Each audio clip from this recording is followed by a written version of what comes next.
Hello everyone, how are you? And आज बहुत ही इम्पोर्टेंट और बेसिक टॉपिक लेके आया हूँ आप लोगों के लिए। एंड शायद आप लोग पहले से ये सारी टॉपिक्स को पढ़ रखे हो क्लास 8, 9, 10 किसी भी क्लास में। बट मैं स्पेशली उन बच्चों को ध्यान में रखते हुए इस टॉपिक को मैं बना रहा हूँ। इस टॉपिक पर वीडियो सिर्फ इसलिए बना रहा हूँ ताकि वो सारे बच्चे जिन्हें फिजिक्स से डर लगता है, दैट मीन्स फिजिक्स बहुत लगता है कि बनता ही नहीं, सॉल्व भी नहीं होता है, क्योंकि सॉल्व नहीं होने के पीछे एक लॉजिक नहीं होता है गाइस, बहुत सारे लॉजिक होता है। सबसे पहली बात उसकी बेसिक खराब। बेसिक मतलब बेसिक में बहुत सारी चीजें हैं जो बच्चों को नहीं आता, उसे लगता है कि मुझे आता है पर वो नहीं आता है, जिसकी वजह से वो सोच नहीं पाते हैं। ठीक है, तो उसमें से क्या क्या चीजें हैं जो फिजिक्स में प्रॉब्लम करती है बच्चों को, जो जूनियर क्लासेस में नहीं पढ़ पाते हैं अच्छे से और वो क्लियर नहीं हो पाता है, तो वो सब क्या क्या है मैं दिखाता हूँ।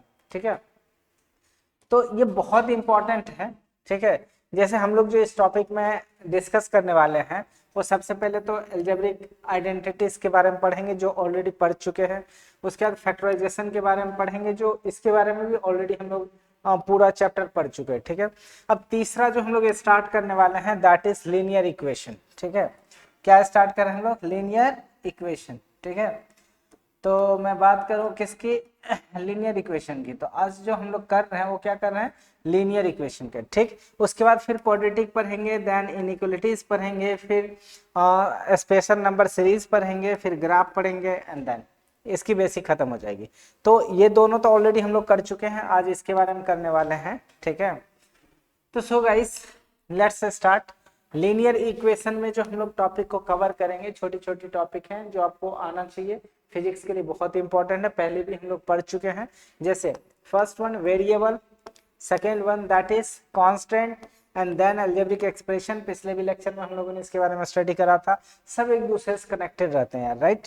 तीसरा equation and then type of equation में लीनियर इक्वेशन पढ़ेंगे, फिर इससे रिलेटेड क्वेश्चन करेंगे, फिर इससे simultaneous linear equation in two variables पढ़ेंगे और फिर दूसरे चैप्टर में अगला पढ़ने वाले हैं। ठीक है, तो ये सारी चीजें हम लोग बेसिक से बहुत छोटी छोटी, मतलब बहुत हाई लेवल का तो नहीं पढ़ेंगे मैथ के अकॉर्डिंग, हम लोग सिर्फ फिजिक्स के लिए बेसिक चीजें कवर करेंगे। ठीक है, आइए स्टार्ट करते हैं। यहाँ से हमारा टॉपिक स्टार्ट होता है। सबसे पहले जैसा कि मैंने बोला वेरिएबल के बारे में पढ़ेंगे, तो एक ऐसा मैथमेटिकल सिंबल जिसकी वैल्यू फिक्स नहीं होती है, जिसकी वैल्यू फिक्स नहीं होती है उसे हम लोग क्या कहते हैं? वेरिएबल, जो कि मैथ में यूज होता है। फॉर एग्जाम्पल अगर मैं बात करूं वेरिएबल के बारे में तो आप कह सकते हो वेरिएबल्स। ठीक है, तो वेरिएबल्स में क्या होता है? जैसे A B C D and so on X Y Z. ठीक है, इतना ही नहीं, इसके अलावा और भी कुछ हो सकता है, जैसे alpha beta gamma theta delta etc. ये सब के सब क्या होता है? ये सब वेरिएबल। क्योंकि अगर मैंने आपसे कहा कि आई गैव यू एक्स बुक्स, मतलब एक्स बुक दिए आपको, मतलब कितने बुक्स दिए? 5 4 3, क्या मतलब एग्जैक्ट वैल्यू नहीं कह सकते, एक्स की कोई एग्जैक्ट वैल्यू नहीं होती है, तो दैट्स वाई एक्स क्या हो गया? वेरिएबल। सिमिलरली कि अगर मैं कहता हूँ साइन थीटा, तो थीटा यहाँ पर कुछ भी हो सकता है, 60 40 50 एनीथिंग एल्स। तो इसलिए थीटा की कोई वैल्यू फिक्स नहीं है, ए की वैल्यू कोई फिक्स नहीं है, तो इन सबको क्या कहते हैं? वेरिएबल। इसको ऐसे समझ सकते हो जैसे पिछले क्लास में मैंने सिखाया था, जैसे मान लो सर्कल है। ठीक है, तो थोड़ा अच्छा सर्कल बनाता हूँ। Just imagine it's a circle. ये क्या है? सर्कल है। और इस सर्कल की अगर मैं बात करूं गाइस, ठीक है, इस सर्कल क्या करता हूं, बात करता हूं, इसको कलर कर देता हूं। ठीक है, एक सर्कल है और इस सर्कल का रेडियस, इस सर्कल का रेडियस मान लो ये रहा, ये सेंटर है और ये सर्कल का क्या है? रेडियस है। ठीक है, ये क्या है? इस सर्कल का रेडियस। इस सर्कल के अगर रेडियस की बात करें तो कलर व्हाइट ही रखता हूँ। ये मान लो सेंटर है और ये क्या है? आर। ठीक है, और एक और अगर यहाँ से मैं ज्वाइन कर दूं, एक और अगर क्या नाम है, यहाँ से एक और रेडियस को ऐसे करके ज्वाइन कर दूं गाइस, ये अगर मैं इसे एक और रेडियस को ज्वाइन कर दूं तो इसके बारे में क्या कहना चाहेंगे आप? इसको भी व्हाइट कलर कर देता हूँ। ठीक है, एक और रेडियस को अगर मैं यहाँ से ज्वाइन कर दूं तो यहाँ से लेकर के यहाँ से लेकर के ये वाली जो डिस्टेंस होती है आपकी, ये वाली डिस्टेंस, इस डिस्टेंस को हम लोग क्या कहते हैं? डायमीटर। और एक डायमीटर में कितने रेडियस हैं? 2। That means d equal to हम लोग क्या लिख सकते हैं? 2r। क्या बोलते हैं? 2r। तो ऐसे केस में अगर मैं r की वैल्यू को चेंज करूं, मतलब 1 से 2, 2 से 3 एंड 4, तो ऐसे ऐसे क्या होगा, सर्कल इंक्रीज करेगा, सर्कल बड़ा होते चला जाएगा। और जैसे सर्कल बड़ा होगा तो ये जो आपका d है, d भी बड़ा होते चला जाएगा। मैं दैट मीन्स अगर इसकी वैल्यू को इंक्रीज करेंगे तो d की वैल्यू क्या करेगी, इंक्रीज करेगी। अगर r की वैल्यू को इंक्रीज करेंगे तो d की वैल्यू क्या होगी, इंक्रीज। तो कहने का मतलब है जैसे जैसे r की वैल्यू फिक्स नहीं है वैसे d की भी कोई वैल्यू फिक्स नहीं है। तो जिसकी वैल्यू फिक्स ना हो उसे क्या कहते हैं, उसको कहते हैं वेरिएबल। इसका मतलब है कि d एंड r जो है ये दोनों क्या हो जाएगा, वेरिएबल। क्या हो जाएगा, वेरिएबल। पर ईच एंड एवरी केस आप r की वैल्यू जब चेंज कर रहे थे तो d की वैल्यू चेंज हो रहा था, मतलब कोई एग्जैक्ट वैल्यू तो इसका हो नहीं रहा था। But in each and every case ये 2 की वैल्यू क्या था, फिक्स। तो इसलिए इस 2 को हम लोग क्या कह सकते हैं, 2 को कह सकते हैं ये क्या है, कांस्टेंट। क्या है ये, कांस्टेंट, राइट। तो इस तरह से वेरिएबल कांस्टेंट को समझ सकते हो। इसके अलावा और कोई भी टॉपिक आप ले लो, लाइक जैसे कि सर्कल, कोन, ठीक है, स्क्वायर ले लेता हूँ, ठीक है, या रेक्टेंगल ले लो। ये मान लो कि स्क्वायर है, ठीक है, क्या है ये, स्क्वायर है, ठीक है। ये क्या है गाइस, स्क्वायर। इसका थोड़ा सा मैं कुछ इसमें छेड़छाड़ करता हूँ एंड देन इसकी कलर कर देता हूँ कुछ ऐसा, ठीक है। ये देखो एक स्क्वायर है, इसकी इस साइड को मैं ए और ए बोल देता हूँ। इसका इस साइड कितना हो गया, ए। अगर इस साइड ए हो गया, इसके पेरीमीटर को अगर मैं पी से डिनोट करूं तो बताओ इसके पेरीमीटर कितनी हो जाएगी guys, 4 times of a, 4 times of ए।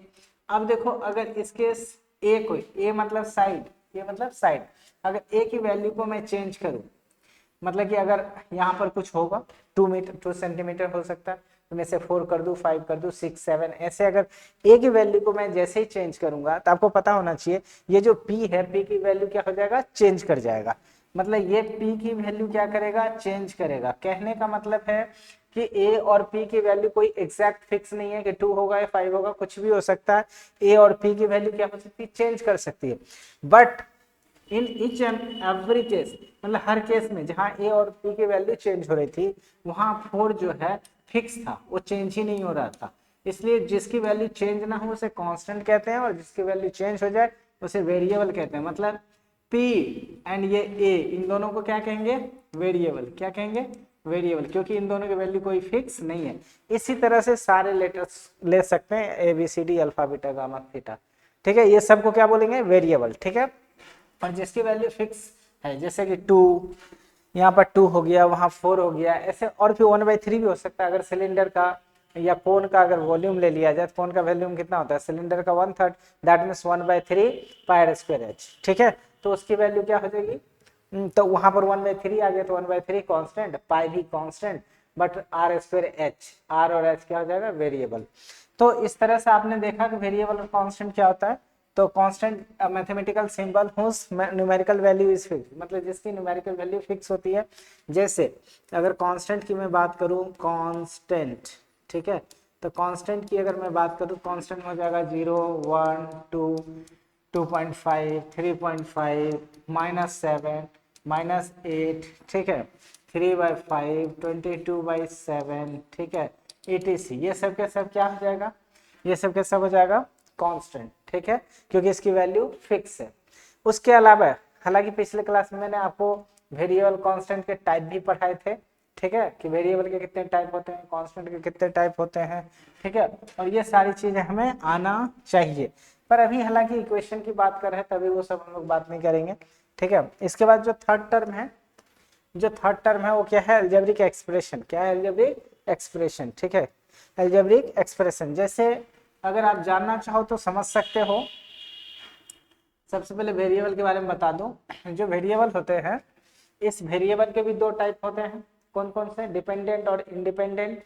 और ये जो कांस्टेंट होते हैं, कांस्टेंट, कांस्टेंट के भी 2 टाइप्स होते हैं, परमानेंट एंड टेम्परेरी, ठीक है। इसके बारे में बाद में डिस्कस करूंगा, या शायद पिछले वाले लेक्चर जब आइडेंटिटीज वगैरह पढ़ा रहा था तो उसमें मैंने डिस्कस करा था, ठीक है। तो अगर बात करें, ठीक है, नेक्स्ट अलजेब्रिक एक्सप्रेशन। तो अलजेब्रिक एक्सप्रेशन क्या होता है गाइस, तो इसके बारे में बात करो कि इसको कह सकते हैं जो आपने वेरिएबल पढ़ा, जो आपने क्या पढ़ा, वेरिएबल। ये सब क्यों बता रहा हूं मैं, सवाल है ये सब क्यों बता रहा हूं, क्योंकि ये सब अगर समझ में आएगा ना तो आगे जो बताने वाला हूँ ना सब इसी से कनेक्टेड, ठीक है। जैसे आपको मैंने वेरिएबल और कांस्टेंट पढ़ाया, अभी देखो अलजेब्रिक एक्सप्रेशन पढ़ा रहा हूँ। Algebraic expression already connected by variable and constant, right. So variable की अगर मैं बात करूँ गाइस, ठीक है, अगर इस वेरिएबल की बात करूँ तो इसके बारे में अगर आप सोचोगे तो आपको पता चलेगा कि कह रहे हैं कि जो अलजेब्रिक एक्सप्रेशन होता है, ये जो वेरिएबल है और क्या था, कांस्टेंट, ठीक है, क्या था, कांस्टेंट। इस वेरिएबल कांस्टेंट को 4 फंडामेंटल साइन जैसे प्लस, माइनस, मल्टीप्लिकेशन और डिवीजन, इन चारों में से किसी एक साइन के साथ कनेक्ट कर दो, या फिर चारों के चारों भी हो तो चलेगा, बट एटलीस्ट एक साइन तो होना चाहिए। जब वेरिएबल कांस्टेंट को इन सब में से चारों या चारों में से किसी एक साइन से एटलीस्ट इसको जब कनेक्ट कर दोगे तो जो भी एक्सप्रेशन बनेगा यहाँ पर, उस एक्सप्रेशन को कहेंगे हम लोग अलजेब्रिक एक्सप्रेशन। कौन सा अलजेब्रिक एक्सप्रेशन, अलजेब्रिक एक्सप्रेशन। कौन सा एक्सप्रेशन कहेंगे इसको, अलजेब्रिक एक्सप्रेशन, राइट। क्या कहेंगे इसको, अलजेब्रिक एक्सप्रेशन, ठीक है।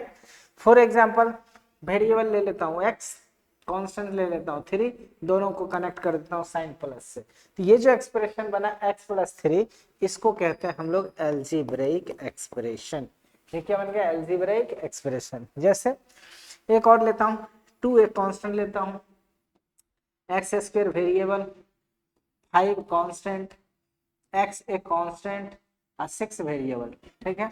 अब इसके बीच में यहाँ देता हूँ प्लस का साइन, ठीक है, यहाँ दे देता हूँ माइनस का साइन, यहाँ मल्टीप्लाई, यहाँ पर भी मल्टीप्लाई। तो इसको जब सॉल्व करोगे तो ये हो जाएगा आपका 2x square plus 5x minus 6। अब देखो आपका कभी कभी ऐसा भी अलजेब्रिक एक्सप्रेशन दिखेगा, ठीक है, ऐसा दिखेगा तो आपको घबराना नहीं है। आपको देखो x और 2 के बीच में मल्टीप्लाई का साइन, 5 और x के बीच में मल्टीप्लाई का साइन, यहाँ माइनस का साइन और यहाँ प्लस का साइन, तो यहाँ पर 3 साइन कनेक्टेड है, प्लस, माइनस और साइन ऑफ मल्टीप्लिकेशन, 3 साइन के साथ यहाँ वेरिएबल एंड कांस्टेंट क्या है, कनेक्टेड है। तो इसलिए ये चीज जितने भी एक्सप्रेशन देख रहे हो ये वाली, इस एक्सप्रेशन को भी हम लोग क्या बोलेंगे, अलजेब्रिक एक्सप्रेशन। ये दूसरा अलजेब्रिक एक्सप्रेशन हो गया, समझ गए। अब आप मुझे बताओ, क्या अगर मैं कहूं 9 एक अलजेब्रिक एक्सप्रेशन है या नहीं, तो क्या बोलोगे आप, सर बिल्कुल नहीं है। आपने कहा अभी वेरिएबल कांस्टेंट के कनेक्टेड को हम लोग क्या, अगर इन चारों में से किसी साइन के साथ कनेक्ट कर देंगे तो इसको क्या कहेंगे, इसको कहेंगे हम लोग अलजेब्रिक एक्सप्रेशन। पर इसमें कांस्टेंट तो है बट वेरिएबल है ही नहीं, तो इसे अलजेब्रिक एक्सप्रेशन हम लोग नहीं बोल सकते, राइट। बट ऐसा नहीं है, अगर आप ऐसा सोच रहे हो तो बिल्कुल ही गलत सोच रहे हो, ये भी अलजेब्रिक एक्सप्रेशन है, ये भी अलजेब्रिक एक्सप्रेशन है। पूछो कैसे, क्योंकि मैं 9 को 9 इंटू 1 लिख सकता हूँ, राइट। अगेन इस 9 को 9 इंटू 1 को क्या x की पावर 0 लिख सकता हूँ, ठीक है, और x की पावर 0 कितना होता है, 1 होता है, तो 1 के बदले इतना लिख सकता हूँ। फाइनली इसको 9 इंटू एक्स की पावर 0 लिख सकता हूँ। ऐसे केस में देख सकते हो कि x क्या एक वेरिएबल, 9 क्या है कांस्टेंट, और दोनों को एक साथ मिला दो तो ये बन जाएगा 9 इंटू एक्स की पावर 0।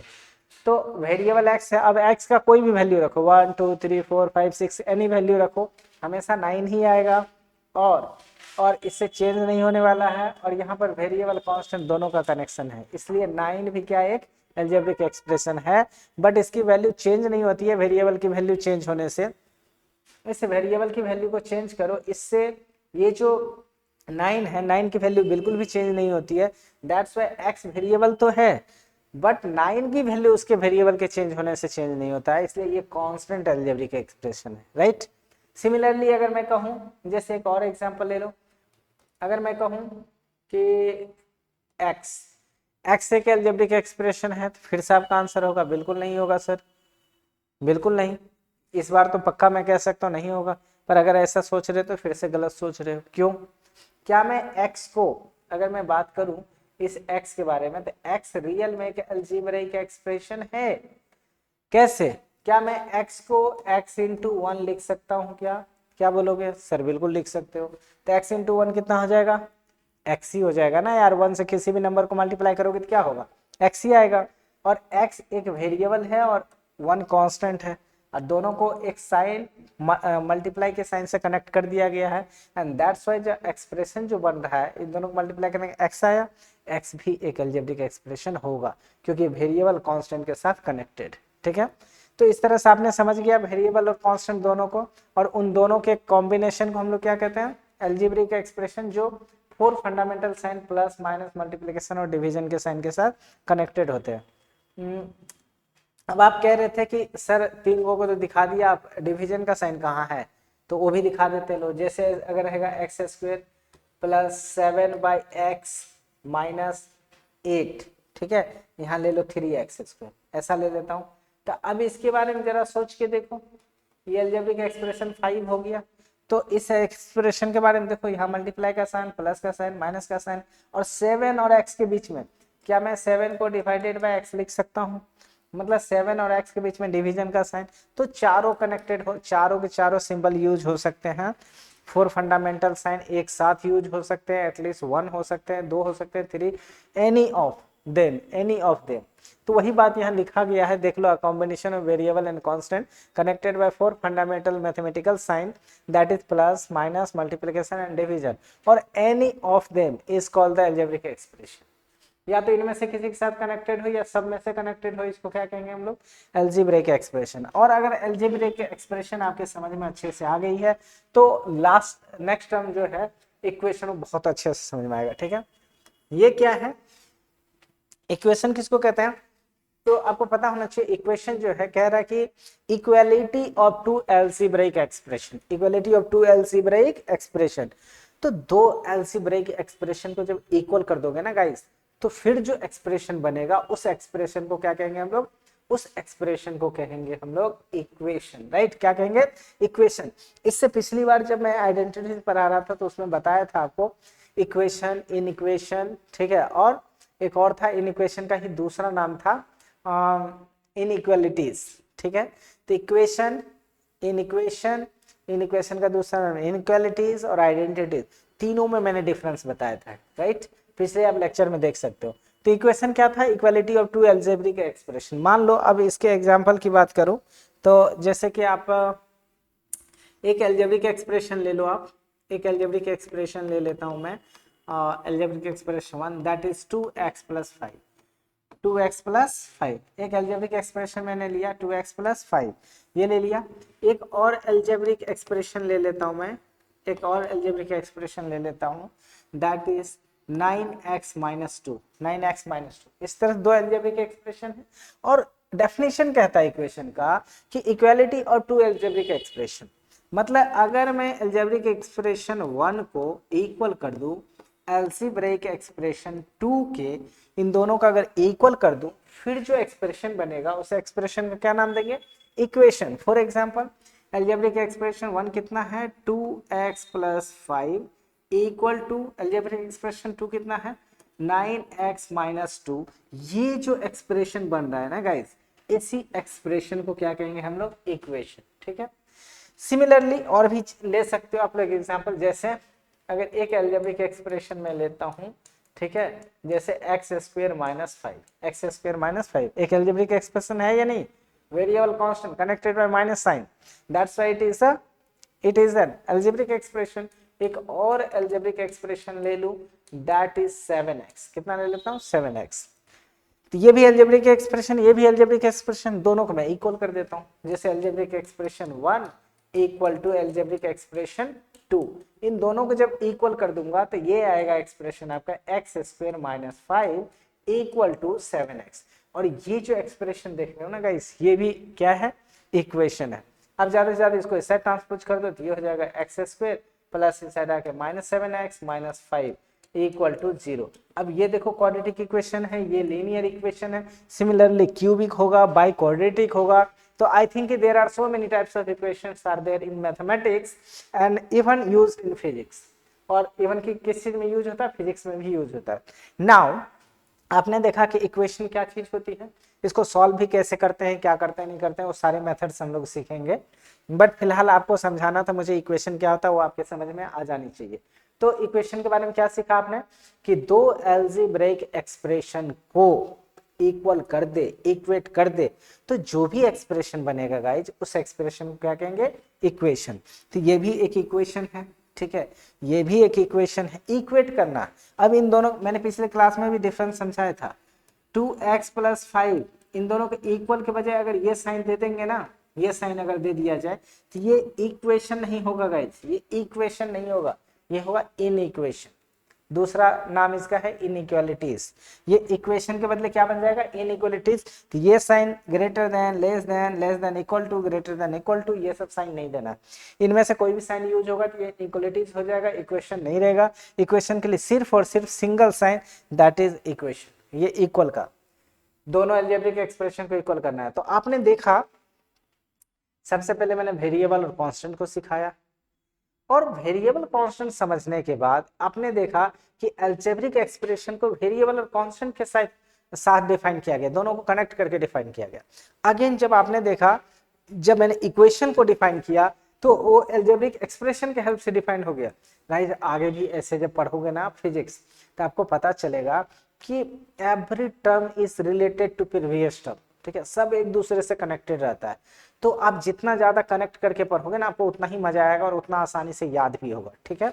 तो हर एक एक वर्ड, हर एक एक टर्म और हर एक एक डेफिनेशन, फॉर्मूला, कॉन्सेप्ट सब इंपॉर्टेंट है। आप ईच एंड एवरी टर्म को स्टेप बाय स्टेप पढ़ो और सीखो अच्छे से, ठीक है। तो नेक्स्ट अगर बात करूं मैं degree of an equation, degree of an equation, किसी भी इक्वेशन की डिग्री की बात करें तो करा highest power of the exponent या ऑफ द वेरिएबल्स, उसको क्या कहते हैं, इक्वेशन। जैसे अगर मैं बात करूं x square plus 5x equal to 6, एक इक्वेशन है। इस इक्वेशन वेरिएबल देखो क्या है, x, यहाँ क्या है x, और इसकी डिग्री मतलब पावर इसका कितना है, एक्सपोनेंट मतलब पावर कितना है 1, और इसका 2, तो हाईएस्ट कौन है 2, तो इसकी डिग्री हो जाएगी गाइस क्या 2, डिग्री कितना हो जाएगा इसका, डिग्री हो जाएगा 2। Similarly 2x cube minus 3 6x square plus 5x minus 2 equal to 0। अब यहाँ वेरिएबल की डिग्री 1, यहाँ 2, यहाँ 3, हाईएस्ट क्या है 3, इसकी डिग्री कितनी हो जाएगी गाइस, डिग्री हो जाएगी 3, ठीक है। जो highest power of the variable involve in an equation that is called its degree, ठीक है। तो डिग्री समझ में आया, जो हाईएस्ट पावर होगा किसी भी इक्वेशन में वेरिएबल का, उसको क्या बोलेंगे हम लोग, उसको कहेंगे डिग्री, ठीक है। तो नेक्स्ट अब यहां से शुरू होता है guys types of an equation, ठीक है, types of equation, types of equation. इसकी अगर मैं बात करूं तो बहुत सारे टाइप के होते हैं, बट यहाँ जो मेन टाइप है वो दिए गए हैं। जैसे फर्स्ट लीनियर इक्वेशन, जो पहला हम लोग जो पढ़ने वाले कौन सा इक्वेशन पढ़ेंगे, लीनियर इक्वेशन। दूसरी quadratic equation, third cubic equation, fourth by quadratic equation, and last one, अगर आप इस चार गो के अलावा अगर आपको कोई इक्वेशन देखे ना, तो आपको सीधा सीधा उसका नाम दे दीजिएगा इक्वेशन, ठीक है। अब ये चारों क्या आता है, लीनियर की अगर मैं बात करूं तो लीनियर क्या होता है, लीनियर इक्वेशन की बात करूं तो ऐसा इक्वेशन, लीनियर की बात करूं तो ऐसे इक्वेशन जिसकी डिग्री 1, जिसकी डिग्री कितना हो 1। फॉर एग्जाम्पल अगर फर्स्ट एग्जाम्पल में लूं, जैसे 3x प्लस 5 इक्वल टू 0। अब वेरिएबल कौन है इसमें, x, तो इसकी पावर कितनी है 1। एक्चुअली अगर 5 के साथ बात करें तो यहाँ भी वेरिएबल है, यहाँ भी वेरिएबल है, कुछ ही देर पहले मैंने सिखाया था आपको। इसके साथ वेरिएबल क्या है x विद पावर 0, कितना पावर 0। तो क्योंकि इसकी 0 पावर रखोगे तो 1 होगा, 1 इंटू 5 अगेन 5 हो जाएगा, तो हम लोग 5 को 5 इंटू एक्स की पावर 0 लिख सकते हैं, राइट। तो इसकी डिग्री कितनी है 1 0, इसकी डिग्री कितनी 1, और इसकी कितनी है 1। इसका पावर अगर इस x की पावर की बात करूं तो 1 है, इस पावर की बात करूं इसके x की तो ये है 0। इन दोनों हाईएस्ट कौन है, तो ये है 1, और यही हो जाएगी डिग्री इसकी। इसकी डिग्री कितनी है 1। तो ऐसे इक्वेशन जिसका डिग्री 1 हो जाए उसे हम लोग क्या कहते हैं, लीनियर इक्वेशन, ठीक है। सिमिलरली और भी एग्जांपल ले सकते हो आप, 7x/5 plus 2x/3 equal to 9x/2, ठीक है, 9x/2। इस सब में अगर मैं बात करूं तो इसकी भी डिग्री 1, इसकी भी 1, इसकी भी 1, तो जितने वेरिएबल है सबकी डिग्री कितनी है 1, पावर कितनी है 1, मतलब इस इक्वेशन की जो डिग्री है वो कितनी है 1, and that's why this equation is a linear equation, ठीक है। इसी तरह और भी ले सकते हो, 3x plus 5 divided by 2x divided by 3 equal to 9x plus 7/3, ठीक है। अब इसकी बात करो तो इसमें भी देखो इसकी वेरिएबल की पावर कितनी है 1, इसमें वेरिएबल की पावर 1, मतलब होल इक्वेशन में हाईएस्ट पावर जो है वेरिएबल की वो 1 है, इसका मतलब इसकी डिग्री 1 है, and that's why this equation is an linear equation, ठीक है। इसलिए इस इक्वेशन को क्या कहेंगे हम लोग, लीनियर इक्वेशन। लीनियर इक्वेशन समझ में आ गया। Linear equation is always in the form of ax plus b equal to 0। Linear equation हमेशा इसी फॉर्मेट का होगा। इस सबको सॉल्व करोगे ना गाइस, इसी फॉर्मेट में आ जाएगा, ठीक है। उसको देख लो तो एग्जैक्टली इसी फॉर्मेट में है। 3x प्लस 5 इक्वल टू 0, एक जगह 3 x का x, b की जगह 5 और इधर 0। रही बात इसका, ये तो आपको ऐसा दिख ही नहीं रहा ना, बट सबको एक साइड ले जाओगे, जब इसे सॉल्व करोगे तो अगेन ये इसी फॉर्मेट में आ जाएगा, ठीक है। इसे भी जब सॉल्व करोगे तो ये भी इसी फॉर्मेट में आएगा। तो कहने का मतलब जितने भी लीनियर इक्वेशन होता है वो हमेशा इसी फॉर्म का होता है, ठीक है। कंडीशन यहाँ ये याद रखना है कि where a does not equal to 0, a की वैल्यू 0 नहीं हो सकती।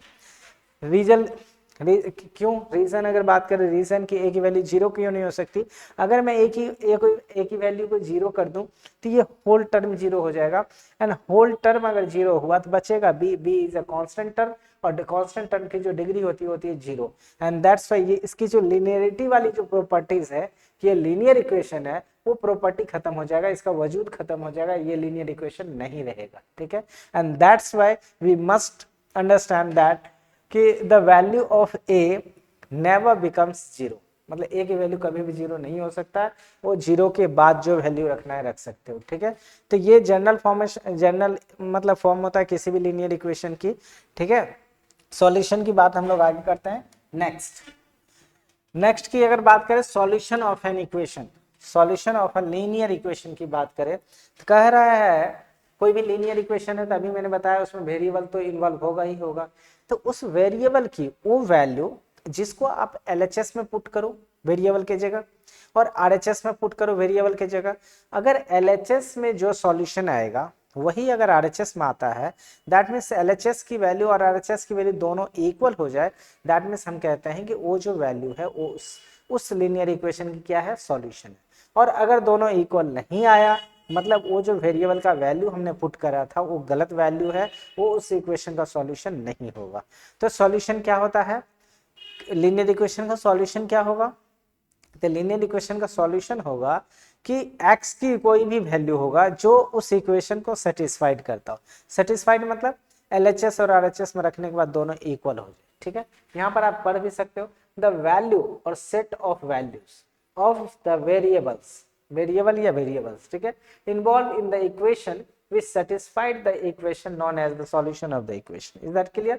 तो solution of a linear equation की बात करें, ठीक है, या इक्वेशन की बात करें, देखो अगर लीनियर को यहाँ से हटा दिया जाए, सिर्फ इक्वेशन की बात करें, तो अगर इक्वेशन की बात करें सॉल्यूशन ऑफ एन इक्वेशन, तो इक्वेशन तो कई टाइप के आपने पढ़ा, लीनियर, क्वाड्रेटिक, क्यूबिक, तो इसको एक लाइन में सीखो।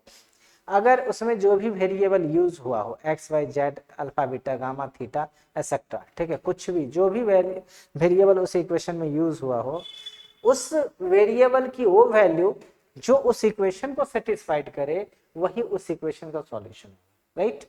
तो इस तरह से अगर लीनियर इक्वेशन के सॉल्यूशन की बात करें तो लीनियर इक्वेशन में जो वेरिएबल यूज हुआ है उस वेरिएबल का वो वैल्यू जो उस इक्वेशन को सेटिस्फाइड करता है उसे क्या कहेंगे, उस लीनियर इक्वेशन का सॉल्यूशन। फॉर एग्जांपल, और मैं दिखाता हूं आपको, एक लीनियर इक्वेशन पहले से यहां लिखा हुआ है 5x - 7 = 3, ठीक है, 5x - 7 = 3।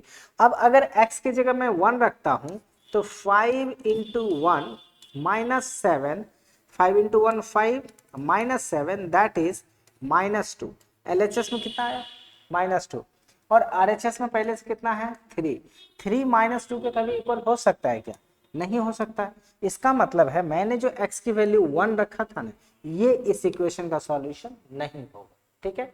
अब एक और दूसरा भी ट्राई करते हैं, चलो 0 रख के देखते हैं। तो 0 रख के चेक करने की जरूरत ही नहीं है, इतना तो आपके पास सेंस है कि x की वैल्यू अगर 0 रखोगे तो 0 × 5 होल टर्म 0 हो जाएगा, इधर आएगा -7 उधर 3, ये वैसे भी इक्वल नहीं है।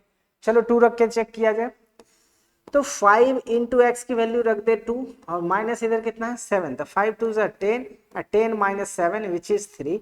LHS में आया 3 और RHS में कितना है, पहले से 3। LHS और RHS दोनों इक्वल हो गए, कब इक्वल हुए, इस 2 को रखने पे। x की जगह कितना रखा, 2 को, मतलब जब मैंने x की वैल्यू 2 रखा तो LHS और RHS LHS एंड RHS दोनों की वैल्यू इक्वल हो गया, मतलब सेम हो गया, ऐसे केस में हम कह सकते हैं ये जो x की वैल्यू 2 है, this is the solution of this equation. ठीक है, हालांकि और भी तरीका है सॉल्यूशन करने का, वो आगे देखेंगे। अभी फिलहाल आप सीखोगे सॉल्यूशन क्या होता है। ठीक है, सिमिलरली अगर आप लोग इस इक्वेशन को सॉल्व कर दोगे ना, तो आप जो कहोगे वो मिलेगा। ठीक है, फॉर एग्जांपल ये जो आपके पास क्वेश्चन नंबर 2 है, ठीक है, ये क्या है कि 5x plus 6x equal to 11x। Guys आपके पास चैलेंज है, इस इक्वेशन को अगर आप सॉल्व कर दोगे तो जो कहोगे वो मिलेगा आपको। ठीक है, यू कैन ट्राई। ठीक है, वॉच करो, ट्राई करके आंसर करो, तब तक मैं सॉल्व करता हूँ। ठीक है, 5x plus 6x equal to 11। अगर आई थिंक कि आप अगर सॉल्व करोगे तो इसे कैसे सॉल्व करोगे, देखो तो 5x प्लस 6x 11x, और इधर भी है 11x, इसको इस साइड भेज दो तो 11x माइनस 11x प्लस है, इधर x माइनस, इधर बचा 0, ये खत्म हो गया, बचा 0। तो x की वैल्यू क्या होगा गाइस, x की वैल्यू क्या होगा, ऐसे में तो फंस जाओगे। ठीक है, अभी तो पूरा टर्म ही खत्म हो रहा है, x ही गायब हो जा रहा है, x 1 हो जा रहा है, तो x का वैल्यू क्या होगा। तो गाइज इसको जो सॉल्व करोगे ये तरीका ही बिल्कुल गलत है। ठीक है, ऐसे अगर सॉल्व करोगे तो गलत हो जाएगा। पूछो फिर कैसे सॉल्व करोगे, मैंने अभी बताया था LHS और RHS इक्वल होना चाहिए। तो इसके LHS लेता हूं मैं, LHS में कितना दे रखा है 5x प्लस 6x। ठीक है, और इधर मैं लेता हूं RHS, तो RHS में कितना दे रखा है 11x। ठीक है, तो x की वैल्यू पहले मैं 1 लेता हूँ, 1 लूंगा तो यहाँ हो जाएगा 5 into 1 plus 6 into 1, that is 5 plus 6 which is 11। इधर अगर बात करें तो 11 इंटू 1 दैट इज 11।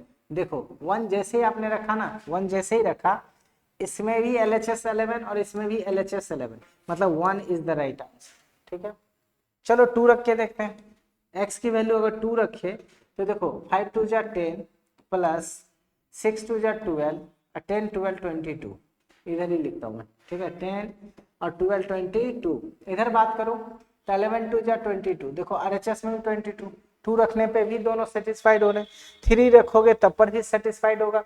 मतलब इस इक्वेशन का कोई भी, इस वेरिएबल का कोई भी वैल्यू रखोगे ना, 0 1 2 3 इनफाइनाइट तक कोई भी वैल्यू रखोगे तो ये सारा इसका क्या हो जाएगा, सॉल्यूशन हो जाएगा, सारा इक्वेशन का इसका क्या हो जाएगा, सॉल्यूशन। सो गाइस इसके एक सॉल्यूशन नहीं होंगे, इसके इनफाइनाइट सॉल्यूशन होंगे।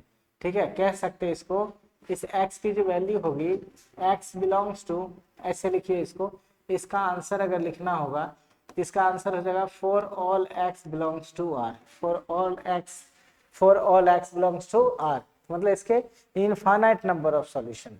ठीक है, सारे x की सारी वैल्यूज के लिए इक्वेशन सेटिस्फाइड कर रहा है, तो इसका सारा रियल नंबर इसका क्या हो जाएगा, सॉल्यूशन हो जाएगा। ठीक है, नेक्स्ट अगर बात करें तो एक और चीज है ट्रांसपोजिशन। क्या है ट्रांसपोजिशन, क्या होता है, हम लोग आगे जाकर के लीनियर इक्वेशन को सॉल्व करने के 2 तरीके सीखेंगे, एक heat and trial method and another is transposition method. तो आप ट्रांसपोजिशन क्या होता है सीखो। तो आपके पास जैसे मैंने बताया कि equation 2x plus 2x plus 5x या 2x plus 5 equal to 9x minus 2, ऐसे कोई भी इक्वेशन रैंडमली मैंने ले लिया, तो इस इक्वेशन के इस इक्वल के इस साइड वाले जो पार्ट है उसको कहते हैं LHS, मतलब लेफ्ट हैंड साइड। ठीक है, और इस इक्वल के इस साइड वाला जो पार्ट है ये 9x माइनस 2, इसको कहते हैं हम लोग RHS। तो हम लोग क्या करते हैं, जब इक्वेशन को सॉल्व करना रहता है तो लाइक टर्म को एक साइड से दूसरे साइड ले जाते हैं। ठीक है, जैसे अगर मान लो कि हमें x निकालना हो तो x को एक तरफ ले जाएंगे, नंबर को एक तरफ ले जाएंगे, तो एक टर्म को LHS से RHS ले जाते हैं या फिर दूसरे टर्म को RHS से LHS लाते हैं। ठीक है, तो टर्म को LHS से RHS ले जाना या फिर LHS से RHS ले जाना, लाने का जो प्रोसेस है उस प्रोसेस में क्या होता है, साइन को चेंज करते हैं, मतलब प्लस साइन है LHS में तो RHS में जाके माइनस होगा, माइनस है तो प्लस हो जाएगा, मल्टीप्लाई है तो डिवाइड हो जाएगा और डिवाइड है तो मल्टीप्लाई हो जाएगा, एंड सेम इसका उल्टा फिर ये इसके साथ। ठीक है, तो ये जो ट्रांसपोजिशन के समय होता है और ये जो प्रोसेस है एक टर्म को दूसरे तरफ ले जाना, LHS से RHS, RHS से LHS, इस प्रोसेस को हम लोग क्या कहते हैं, ट्रांसपोजिशन। क्या कहते हैं इसको? Transposition. The process of changing the side of a term in an equation by changing its sign is known as transposition. वही बात लिखी हुई है, एक इक्वेशन के एक साइड से किसी टर्म को दूसरे साइड ले जाने का जो प्रोसेस है उसे क्या कहते हैं? Equation, right. एंड नेक्स्ट बात है क्या? Types of method to solve linear equation. ठीक है, types of method to solve linear equation. Linear equation को सॉल्व करने के गाइस दो मेथड है। One of them is hit and trial method and another one is transposition method. ठीक है, पहला हीट एंड ट्रायल मेथड और दूसरा ट्रांसपोजिशन मेथड। ठीक है, अगर मैं हीट एंड ट्रायल मेथड की बात करूं, तो हीट एंड ट्रायल मेथड होता क्या है? ठीक है, तो ऐसे तो मैंने बता रखा है पीछे ही। क्या करो आप, जैसे जो भी इक्वेशन है उस इक्वेशन में LHS में वेरिएबल हो सकता है, RHS में वेरिएबल हो सकते हैं। उस वेरिएबल की अपने मन से, मतलब रैंडमली आर्बिट्रेरी कोई भी वैल्यू रख के चेक करो, 1 2 3 4 5 रखते जाओ और जब तक कि दोनों इक्वल ना हो जाए। ठीक है, जिस भी वैल्यू पे दोनों इक्वल हो जाएगा तो x की वही वैल्यू उस इक्वेशन का सॉल्यूशन होगा। और ये जो मेथड है, इस मेथड को हम लोग क्या कहते हैं? Heat and trial method. आओ देखते हैं कैसे। जैसे मान लो, हालांकि कुछ देर पहले क्वेश्चन को सॉल्व किए थे वो हीट एंड ट्रायल मेथड से ही किया था हमने। जैसे मान लो कि इक्वेशन ले लेते हैं 2x + 5 इक्वल टू ठीक है, इक्वल टू 11 ये एक इक्वेशन है, इसे हमको चेक करना है। तो हीट एंड ट्रायल मेथड क्या कहता है कि ऐसे मान लो, आप चाहो तो टेबल बना के कर सकते हो। ठीक है, ऐसे टेबल बना के कर सकते हो। इधर x की वैल्यू ले लेते हैं, इधर ले लेते हैं LHS और इधर ले लेते हैं RHS। ठीक है, इधर ले लेते हैं LHS RHS। तो ऐसा क्या होगा, x की वैल्यू मान लो 0 रखेंगे तो LHS में कितना इक्वेशन है? LHS में 2x + 5 और RHS में कितना है? 11। तो 0 रखोगे तो 0 × 2 0 + 5 दैट इज 5 और इधर तो 11 है, दोनों बराबर नहीं हुआ, मतलब 0 इसका सॉल्यूशन नहीं है। अब 1 रख के चेक करो, 1 रखोगे तो 2 × 1 और 2 + 5 2 + 5 कितना? 7 और इधर कितना है? 11। ये भी इसका सॉल्यूशन नहीं होगा। इसी तरह से गाइस और भी इसके रख करके चेक करना है। इसको क्या करना है? इसी तरह से रख करके चेक करना। अब 1 की जगह 2 रख दो, तो 2 रखोगे तो 2 2 जा 4 2 2 जा 4 + 5 तो 4 + 5 कितना हो जाएगा? 9। इधर कितना है? 11। अब भी नहीं हुआ इक्वल। 3 रख के चेक करो, 3 रखोगे तो 3 2 जा 6 अब 5 तो 6 5 कितना? 11। इधर कितना है? 11। इस बार देखो दोनों इक्वल हो गए। LHS इक्वल हो गए किसके? RHS के। दैट मीन्स आपका जो सॉल्यूशन है वो सॉल्यूशन कौन है? 3। x = 3 जो है इसका क्या होगा? सॉल्यूशन होगा, इस इक्वेशन का सॉल्यूशन। और ये जो प्रोसेस है, मतलब अट्ठाकड़पन से 150 सुने होंगे अंधेरे में तीर चलाना, तो ये वही तरीका है। ठीक है, आप x की कोई भी ऐसे रैंडमली वैल्यू ले लो, आर्बिट्रेरी जो मन करे, और उसको रख के चेक करो। तब तक करते रहो जब तक कि दोनों साइड इक्वल ना हो जाए। ठीक है, जब इक्वल हो जाएगा तो वही उसका सॉल्यूशन होगा। इसी मेथड को हम लोग क्या कहते हैं? Heat and trial method. ठीक है, एक और मेथड है दैट इज, देखो एक और मेथड है दैट इज ट्रांसपोजिशन मेथड। ये क्या होता है? तो ये समझ रहे हैं, वही अभी जो मैंने बताया था, एक साइड से दूसरे साइड ले जाने का जो प्रोसेस है उसको ट्रांसपोजिशन कहते हैं। तो हम लोग लाइट टर्म को क्या करते हैं? LHS से RHS या RHS से LHS लाते हैं अपने अकॉर्डिंग, जिससे कि हम लोग वेरिएबल की वैल्यू फाइंड आउट कर सके। तो इस मेथड में क्या होता है कि प्लस को जब उस साइड ले जाते हैं तो माइनस हो जाता है, और उधर वाले माइनस को लाते हैं इस साइड प्लस। अभी कुछ देर पहले मैंने बताया था, साइन चेंज हो जाता है। ठीक है, तो इसी प्रोसेस को हम लोग क्या कहते हैं? Transposition method. यही बात यहाँ लिखा हुआ है, the process of solving an equation by shifting terms from one side to the other side, changing their sign in the process until the variable is isolated. मतलब जब तक कि वेरिएबल का वैल्यू ना आ जाए तब तक ये काम करते रहना है। और इसी मेथड को, इसी प्रोसेस को हम लोग क्या कहते हैं? Transposition method. जैसे एक क्वेश्चन ले लिया जाए, आपके पास एक क्वेश्चन है 2x - 5 = 9 - 5x। ऐसा मान लो कि आपके पास एक इक्वेशन है। तो अब देखो, इधर x है और इधर x है, या तो मैं इस x को उस साइड ले जाऊं या फिर इस x को इस साइड लाऊं। और ये देखो, ये नंबर है और ये भी क्या है? नंबर है। या तो मैं इस नंबर को एक साथ ले जाऊं, ये नंबर को इस साइड। क्योंकि कभी भी एक नंबर जो है उसको किसी वेरिएबल के साथ ऐड नहीं कर सकते। जैसे x और 2 को ऐड करना चाहो तो ये कभी ऐड नहीं होगा, ये एज इट ऐसे ही रह जाएगा। तो ऐड या सब्ट्रैक्ट मल्टीप्लाई तो सबके साथ होगा, वेरिएबल कांस्टेंट सबके साथ, बट ऐड सब्ट्रैक्ट कभी भी वेरिएबल कांस्टेंट के साथ नहीं होता है। वो जब भी होगा तो मतलब लाइक टर्म्स के साथ होगा, या तो वेरिएबल वेरिएबल के बीच में होगा। अब वेरिएबल के बीच में ऐसा नहीं है कि एक का स्क्वायर है तो दूसरा एक्स है तो ऐड कर देंगे। जैसे अब एक्स स्क्वायर है तो इसको एक्स के साथ ऐड नहीं कर सकते, ये ऐड नहीं होगा, ठीक है। इसके लिए दोनों की डिग्री सेम होनी चाहिए और लाइक टर्म्स होने चाहिए, मतलब दोनों का वेरिएबल सेम होना चाहिए, ठीक है, तभी जाके ऐड होगा। तो अब देखो, अगर हमें x निकालना है, क्या करना है, x अगर हमें निकालना है तो सबसे पहले क्या करना है आपको, सबसे पहले क्या करना है गाइस, आप ये जो 5x है, देखो ये x और ये दोनों सेम है, तो आप क्या करो, ये 2x को इस साइड ही रहने देते हैं, ये जो 2x है इसको इस साइड ही रहने देते हैं, इस 5x को इस साइड ले आओ। तो मैंने बोला था ये माइनस है, इस साइड आके क्या हो जाएगा, प्लस हो जाएगा, प्लस 5x, और ये 9x ऑलरेडी इधर था उसको उधर ही रहने दो, ये जो माइनस 5x है उसको उस साइड ट्रांसपोज कर दो, तो ये माइनस उस साइड जाके क्या हो जाएगा, प्लस 5x। अब क्या करो, अब ये दोनों ऐड हो रहे हैं तो ऐड करो, सब्ट्रैक्ट हो रहे हैं तो सब्ट्रैक्ट करो, ठीक है। तो 2x प्लस 5x कितना हो जाएगा, ये हो जाएगा 7x इक्वल टू 9 प्लस 5 कितना हो जाएगा, 9 प्लस 5 हो जाएगा 14, कितना हो जाएगा 14। अब गाइस इंप्लाइज दैट अगर आपको x चाहिए, कितना चाहिए, x चाहिए, तो आपको क्या करना है, इस 7 को उस साइड ट्रांसपोज करना है। तो आपको कुछ देर पहले सिखाया था 7 और x के बीच में कौन सा साइन है, नहीं कुछ तो मल्टीप्लाई का साइन, तो उधर जाके क्या हो जाएगा, डिवाइड। तो इस 7 को जब उधर ट्रांसपोज करोगे तो ये हो जाएगा 14/7, और 7 से कितना टाइम्स में कट जाएगा, 2 टाइम्स में ये कट जाएगा, 7 2 जा 14। फाइनली आपके पास जो x की वैल्यू आएगा वो आएगा 2, कितना आएगा 2। अब देखो, हालांकि 10-9 तक तो ऐसा नहीं होता है, मतलब जो वैल्यू आता है वही सॉल्यूशन हो जाता है, बट जब हायर क्लासेस में जेई के बेसिस पे आप मैथ को पढ़ोगे तो आपको पता चलेगा कि अगर आपने क्वेश्चन को सॉल्व किया और इक्वेशन को सॉल्व करने के बाद 4 सॉल्यूशन आया है, तो कोई जरूरी नहीं है कि वो चारों के चारों सॉल्यूशन आपका सही होगा, ठीक है। हो सकता है उसमें से 3 ही सही हो, एक गलत हो सकता है एक ही सही हो, 3 के 3 गलत हो। तो इसलिए हमें क्या करना होता है कि जो भी सॉल्यूशन आया है उस सॉल्यूशन को चेक करना है LHS और RHS में पुट करके। अगर LHS RHS इक्वल आ गया मतलब हमारा सॉल्यूशन सही है, और ये करना ज्यादा जरूरी है, ठीक है। तो आइए इधर लेते हैं हम लोग LHS, इधर क्या लिए LHS, और LHS में कितना दे रखा है 2x - 5, और इधर ले लेता हूं मैं RHS, इधर क्या ले लेता हूं RHS, ठीक है।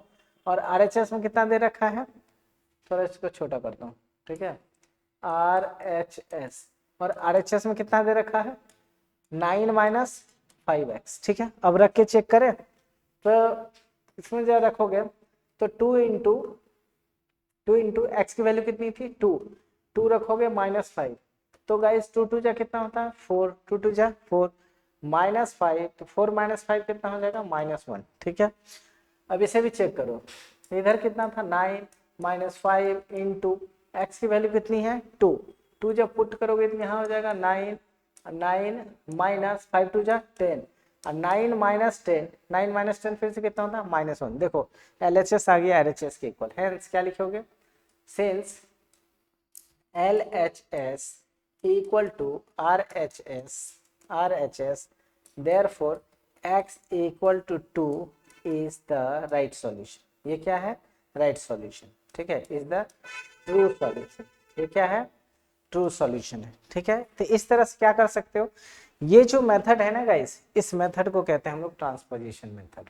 आपने हीट एंड ट्रायल मेथड देखा, ट्रांसपोजिशन मेथड देखा, उसके बाद नेक्स्ट जो अपना टर्म है, ठीक है, रूल्स क्या है, लीनियर इक्वेशन को सॉल्व करने का क्या चीज, रूल्स क्या है वो आपको याद रखना चाहिए। जैसे same number can be added और सब्ट्रैक्टेड टू बोथ साइड। जैसे अगर आपके पास इक्वेशन है तो algebraic expression 1 equal to algebraic expression 2, इन दोनों को अगर मैं इक्वेट कर दूं तो जो भी एक्सप्रेशन बचना, इस एक्सप्रेशन को क्या कहते हैं हम लोग, इक्वेशन। क्या कहते हैं, इक्वेशन, राइट। इस इक्वेशन में देखो ये जो सिंबल है ना गाइस बहुत ही इंपॉर्टेंट है। ये क्या है, इक्वल का सिंबल है। कैसे सिंबल है, इक्वल का। तो इक्वल का सिंबल क्या कहता है, इक्वल का सिंबल क्या सिखा रहा है हमें कि जितना ये है ना उतना वो भी है, मतलब दोनों इक्वल है। अगर ये 5 है तो इधर वाला भी कितना है गाइस, ये भी 5 है, ये भी 5 है। तो इसलिए इसने बोला same number can be added to the both side, मतलब कि अगर इस साइड भी 2 ऐड कर दूं और इस साइड भी 2 ऐड कर दूं तो एक्सप्रेशन पे कोई फर्क नहीं पड़ता है। इसलिए बोला गया इक्वेशन के दोनों साइड हम लोग सेम नंबर को ऐड कर सकते हैं। फॉर एग्जाम्पल अब इसे ऐड करके देखो 5 + 2 दैट इज 7, और इधर भी बात करो 5 + 2 7। अब देखो ये जो सिंबल था ना, ये सिंबल कर रहा था LHS में जो है वो RHS के इक्वल है, तो देखो अब भी इक्वल ही है। LHS 7 है तो उधर 7, दोनों इक्वल है। पहले 5 था उधर 5, दोनों इक्वल ही था। तो इसलिए हम लोग इक्वेशन के दोनों साइड क्या कर सकते हैं, सेम नंबर ऐड और सब्ट्रैक्ट कर सकते हैं। ठीक है, जैसे अगर मैं कहूं कि मान लो कि x - 2 = 3 है, =3, और आपसे बोला जाए क्या निकालना है, x की वैल्यू, तो इस मेथड का यूज करके आप निकाल सकते हो। कैसे, हम लोग क्या करेंगे, दोनों साइड देखिए adding 2 on both side, adding 2 on both sides, adding 2 on both sides we get, जब दोनों साइड हम लोग 2 ऐड करेंगे तो क्या कमाल होगा, यहाँ से 2 खत्म, बचेगा x, और x की वैल्यू तो आपको फाइंड करना है। तो क्या करते हैं इसको, x माइनस, देखो पहले से कितना दे रखा है, ये गाइस कितना दे रखा है, ये दे रखा है x - 2, और दोनों साइड क्या करना है, 2 को ऐड करना है, +2 = 3 + 2, दोनों साइड मैंने 2 को ऐड कर दिया, 2 को ऐड करोगे -2 ये +2 दोनों खत्म, इधर बच गया x, इधर गया 3 + 2 दैट इज 5, और x की वैल्यू आ गई 5। तो इस तरह से दोनों साइड इसको ऐड करने से आपका सॉल्यूशन आ जाता है। तो इसका भी हम लोग क्या कर सकते हैं कि जो इक्वेशन को सॉल्व करना रहता है तो इस मेथड का यूज कर सकते हैं। ठीक है, तो इक्वेशन के दोनों साइड सेम नंबर से को हम लोग क्या कर सकते हैं, ऐड कर सकते हैं और सब्ट्रैक्ट। ये आपका बिल्कुल सही आंसर, चेक कर सकते हैं। देखो x की जगह 5 रखोगे, 5 - 2 3, उधर भी 3, मतलब इक्वेशन सही है, सॉल्यूशन भी सही है। देखो तो ये पहला रूल जो आपको याद रखने चाहिए, इस रूल का भी यूज किया जा सकता है और कई बार आप इनइक्वालिटीज में इसका यूज करेंगे। ठीक है, नेक्स्ट दूसरा क्या है, जैसे आपने देखा कि सेम नंबर को ऐड कर सकते हैं तो सेम नंबर को हम लोग सब्ट्रैक्ट भी कर सकते हैं। सेम नंबर को क्या कर सकते हैं, सब्ट्रैक्ट भी। सेम कहानी, जैसे अगर 7 इक्वल है 7 के, क्योंकि इक्वेशन तो बोलता है दोनों इक्वल होता है ना, तो इसमें अगर सेम नंबर को सब्ट्रैक्ट कर दो 7 - 2, देखो इधर मैंने क्या किया 7 - 2, इधर भी 7 - 2, इधर कितना आएगा 5, और इधर कितना आ जाएगा 5। अब पर भी देखो क्या है, दोनों इक्वल है। ठीक है, तो सेम नंबर को क्या कर सकते हैं हम लोग, सब्ट्रैक्ट भी कर सकते हैं। नेक्स्ट गाइस, अब सेम नॉन जीरो नंबर से मल्टीप्लाई कर सकते हैं। नॉन जीरो क्यों, क्योंकि जीरो से अगर मल्टीप्लाई करोगे ना दोनों साइड जीरो हो जाएगा, इसलिए जीरो से कभी मल्टीप्लाई नहीं करना है दोनों side. Same non zero number से हम लोग क्या कर सकते हैं, मल्टीप्लाई कर सकते हैं। नॉन जीरो मतलब जीरो को छोड़ के, जैसे अगर मैं कहूँ 5 = 5, 5 = 5, तो 5 को अगर दोनों साइड 2 से मल्टीप्लाई, इधर भी 2 से और इधर भी मल्टीप्लाई करते हैं 2 से, तो फिर भी इक्वल ही रहेगा। ये 10 और ये भी कितना रहेगा 10, दोनों क्या है इक्वल।